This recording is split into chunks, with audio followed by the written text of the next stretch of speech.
திமுகவை பொறுத்தவரை எப்போதுமே சிறுபான்மையினர் ஓட்டுகளை தன்னகத்தை வலுவாக வைத்துக் கொண்டிருக்கிறது. அதே போல அதிமுகவை பொறுத்தவரை பெண்களின் வாக்கு வங்கியை தன்னகத்தை வலுவாக வைத்துக் கொண்டிருக்கிறது. ஆனால் எப்படி பார்த்தாலும் எம்ஜிஆர் காலம் முதல் இப்போது வரை திமுகவை விட அதிக வாக்கு வங்கியையே பெற்றிருப்பது அதிமுக தான். அப்படி இருந்தும் கூட கடந்த முறை ஆட்சியை தவறவிட்டது.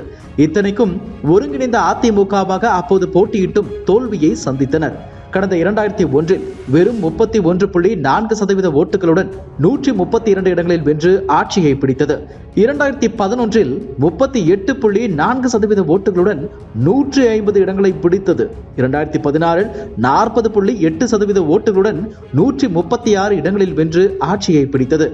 2019 18% ஓட்டு மட்டுமே பெற்றது என்றாலும் 2021 சட்டசபை தேர்தலில் 34.24% உயர்த்தி காட்டியது என்றாலும் ஆட்சியை பிடிக்க முடியவில்லை. பாஜகவுடன் கூட்டணி வைத்ததுதான் அதிமுகவின் தேர்தல் தோல்விக்கு காரணம் என்றார்கள். அதே போல திமுக அளவுக்கு அதிமுகவுக்கு மெகா கூட்டணி அமையவில்லை என்றார்கள்.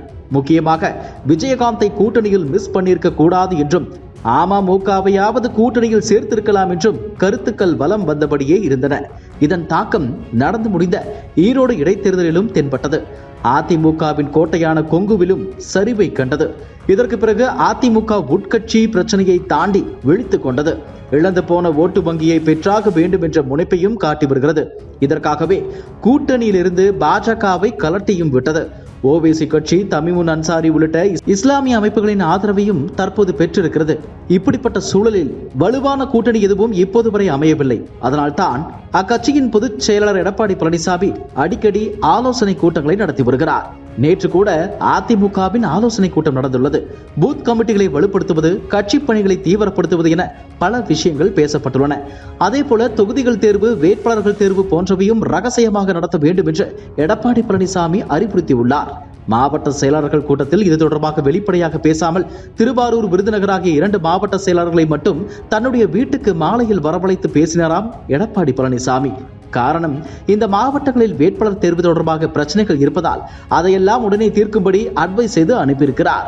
அவர்கள் சென்ற பிறகு அதே நாளில் இரவு 8 மணிக்கு KP Munusamy, Dindigul Srinivasan, SP Velumani, Thangamani, C Vijayabaskar, Natham Viswanathan போன்ற சீனியர்கள் வந்துள்ளார்கள். இவர்களுடனும் ஆலோசனை நடத்தியுள்ளார் எடப்பாடி. MP தேர்தல் குறித்து நள்ளிரவு 11:30 மணி வரை இந்த ஆலோசனை நடந்துள்ளது. அப்போது பாமக, தேமுதிக கட்சிகளை மறுபடியும் கூட்டணியில் சேர்ப்பது பற்றியும் விவாதிக்கப்பட்டுள்ளது. பாமக அதிமுகவில் கூட்டணி வைப்பது குறித்து ஏற்கனவே அரசல் புரசலான செய்திகள் கசிந்தன என்றாலும் உறுதியான தகவல் தெரியவில்லை. விஜயகாந்த் மறைவுக்கு பிறகு தேமுதிகவுடன் பாஜக நெருக்கம் காட்டி வருவதுடன் தேமுதிகவின் ஓட்டுகளையும் கணக்கில் எடுப்பதாக தெரிகிறது. எனவே தேமுதிக பாஜகவுடன் கூட்டணி வைக்க வாய்ப்புள்ளதாகவும் சொல்கிறார்கள். எனவே அதிமுகவுடன் கூட்டணி வைக்கப் போவது யார் என்பதில் மிகப்பெரிய எதிர்பார்ப்பு ஏற்பட்டுள்ளது. என்ன நடக்கப் போகிறது என்பதை பொறுத்திருந்து பார்க்கலாம். இதுபோன்ற செய்திகளை மேலும் தெரிந்து கொள்ள எங்களது யூடியூப், Facebook மற்றும் Twitter ஆப்களை சப்ஸ்கிரைப் செய்யவும்.